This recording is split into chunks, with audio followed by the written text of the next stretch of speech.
وفاء مشت البيت كله على النظام اللي هي عايزاه. وهنتكلم على آلاء وقضت يوم كامل في خدمة مامتها. وهنتكلم على ظهور نهال. وهنتكلم على ايه تاني؟ بصوا، هنتكلم على حاجات كتيرة. ام سما منزلة في اول السنة الجديدة سورة الحاج جابر وبتقول ادعوا له بالرحمة. هنتكلم على حاجات كتيرة قوي في الفيديو بتاعنا ده النهاردة. بس الاول عايزة اسلم على احلى متابعين واحلى اخوات عندي في القناة. السلام عليكم ورحمة الله وبركاته، عاملين ايه؟ يا رب تكونوا بخير وفي احسن حال.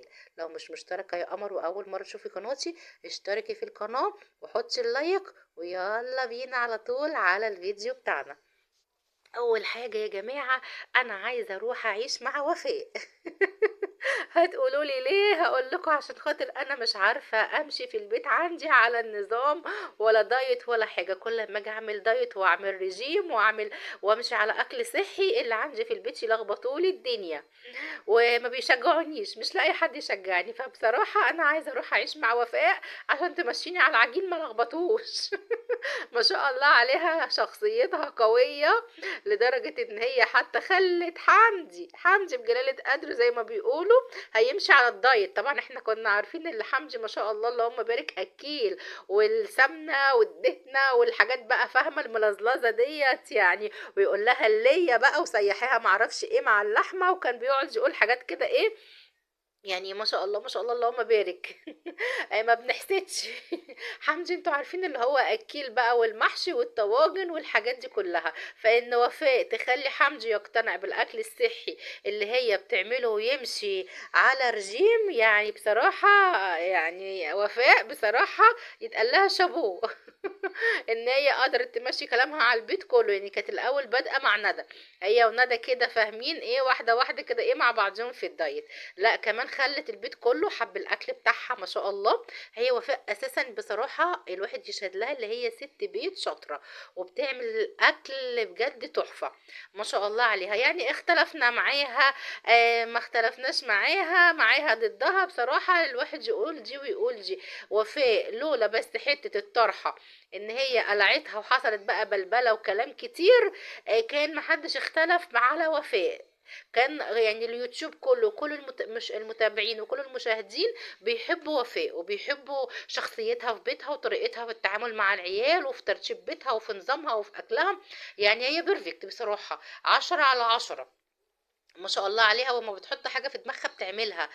زي ما انتم شايفين هي وصلت لوزن حلو قوي ما شاء الله، وملتزمه على الاكل الصحي لدرجه ان هو خلت حمدي والاولاد كلهم في البيت قالوا لها لا خلاص. يعني حمدي قال لها اعملي الاكل دوت هناكله معاكي، ما تعمليش مثلا انت بقى اكل ليكي مخصوص وهم ليهم اكل مخصوص، لا يبقى الاكل كله واحد وكله هياكل من نفس الاكل اللي وفاء هتعمله.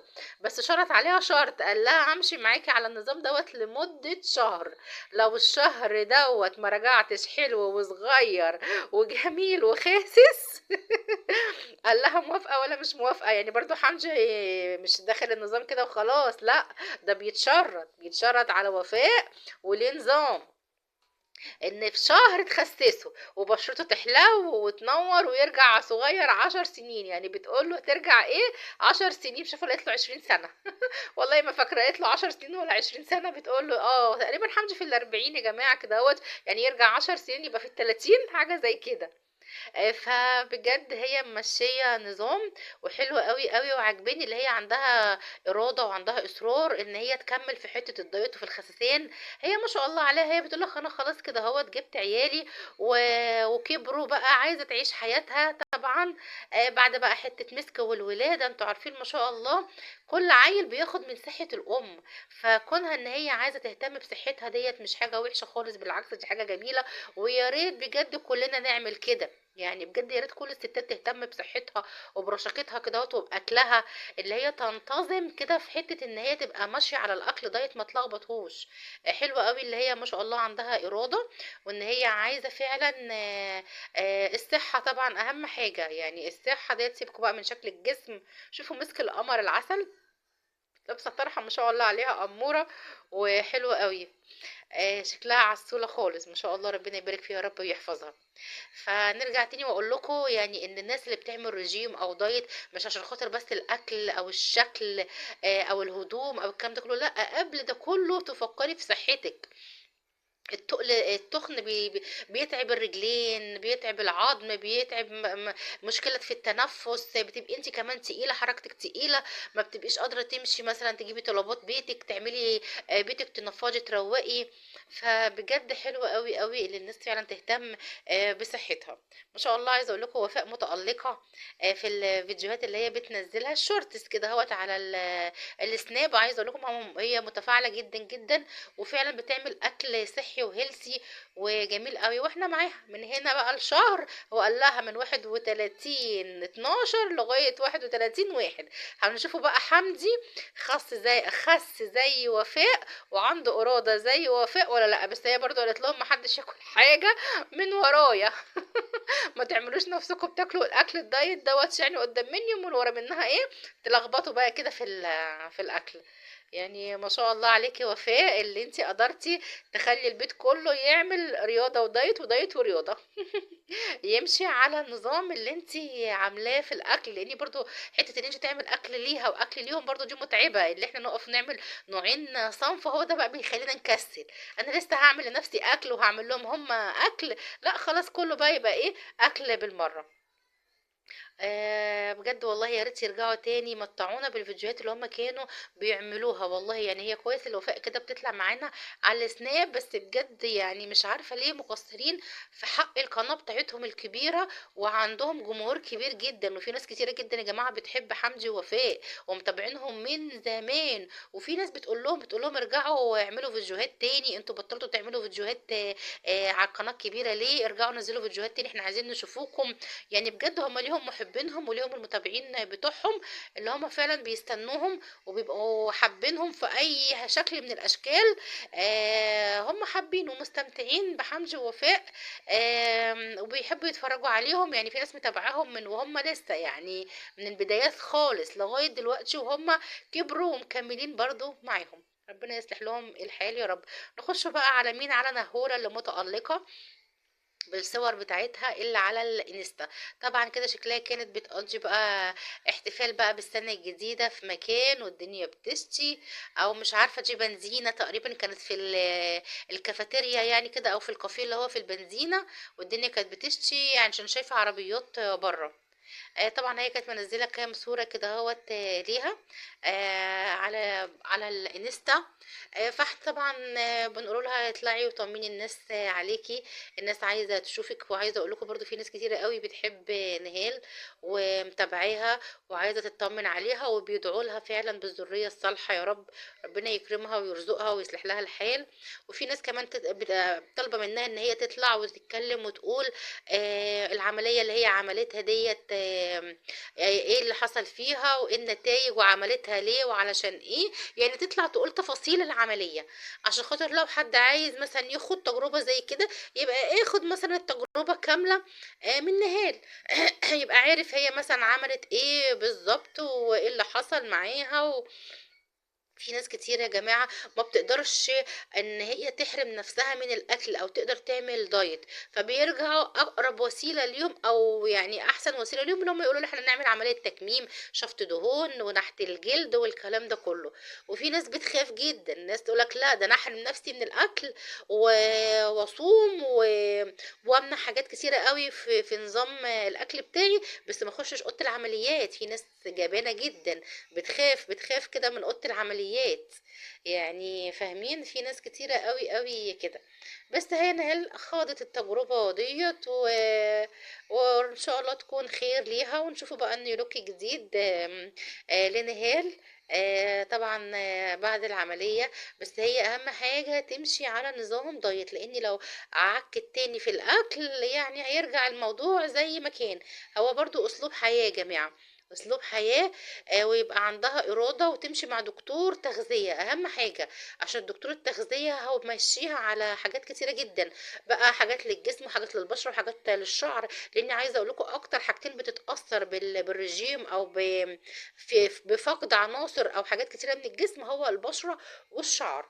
فلازم برضو بيبقى فيه فيتامين ان هي بتاخده، فعشان كده بنقوله وبننصحوها ان هي تمشي مع دكتور تغذية عشان يمشيها برضو على الاكل المظبوط، ما يبقاش خسسان، الجسم مظبوط بس الصحة بايظة.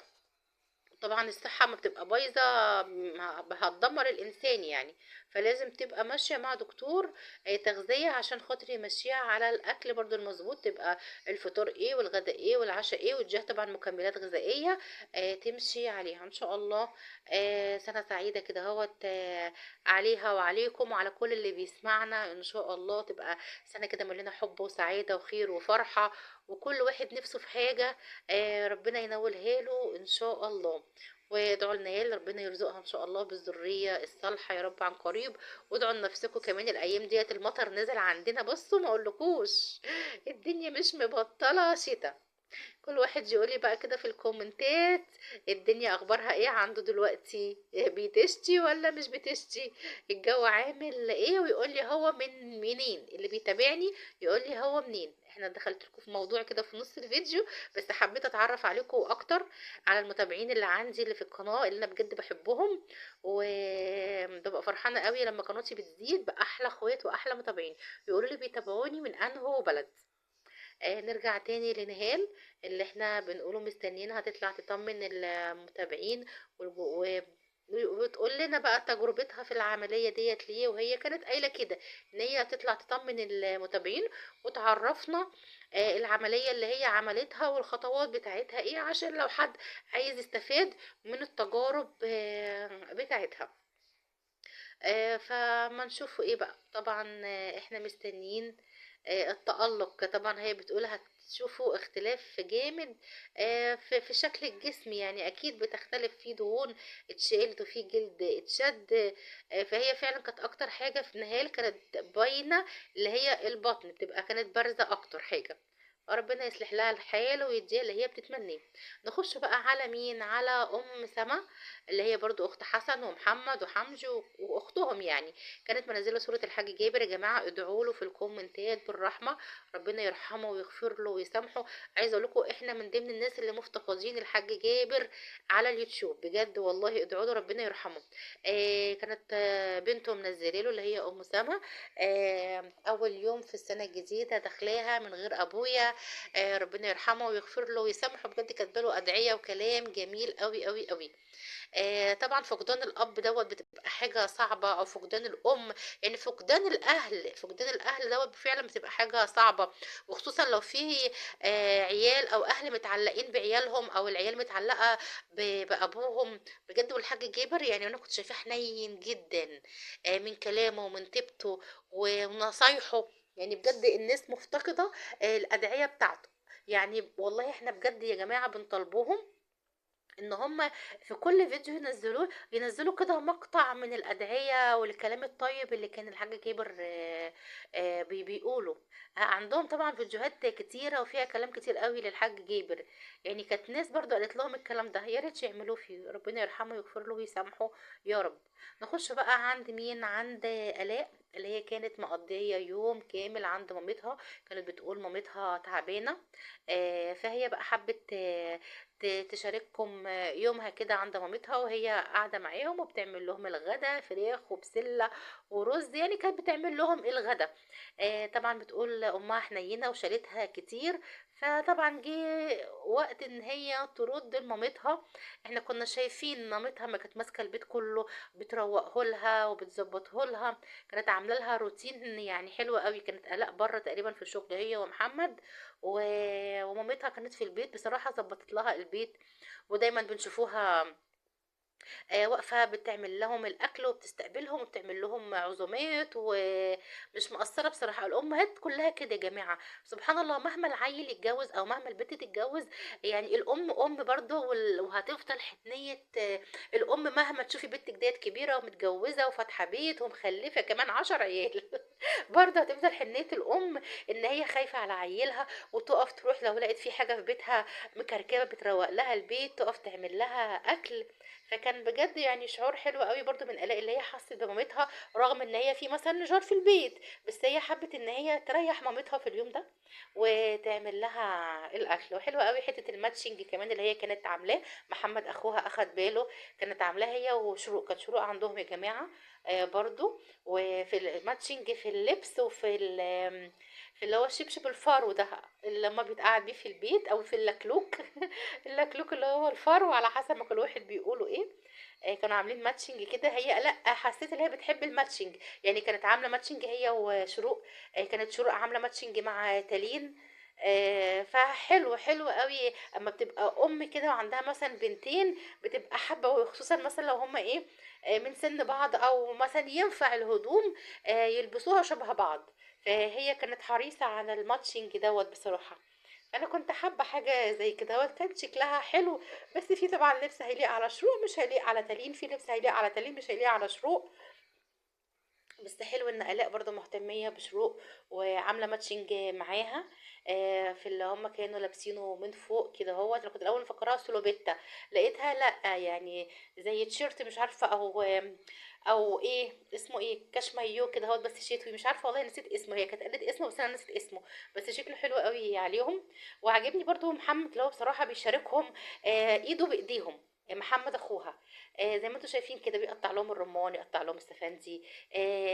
حابه كده. انا بحب مثلا يعني الولد في البيت او الراجل في البيت يشارك، مش مثلا بقى انتوا تعملوا وتجيبوا لي بقى طبق كده وانا اكل وانا قاعد على الجهاز، لا بيشارك معاهم. طبعا دي كانت اليوم النهارده عند مامة آلاء. ربنا يصلح لهم الحال. وطبعا دوت كان الفيديو بتاعنا النهاردة، يا رب يكون عجبكم. وما تنسوش طبعا اختكم بدعوة حلوة كده والمطر نازل تدعوا لي يا رب بالشفاء اهم حاجة عشان الصحة تعبانة كده شوية. ادعوا لي كده ربنا يشفيني ويعافيني يا رب ويخليني لعيالي يا رب ولبيتي. وادعوا لي كده بايه بحاجات حلوة بقى كده اهوت زيكم عشان انا عارفة المتابعين اللي عندي حلوين وزي العسل وبيكتبوا لي كومنتات جميلة.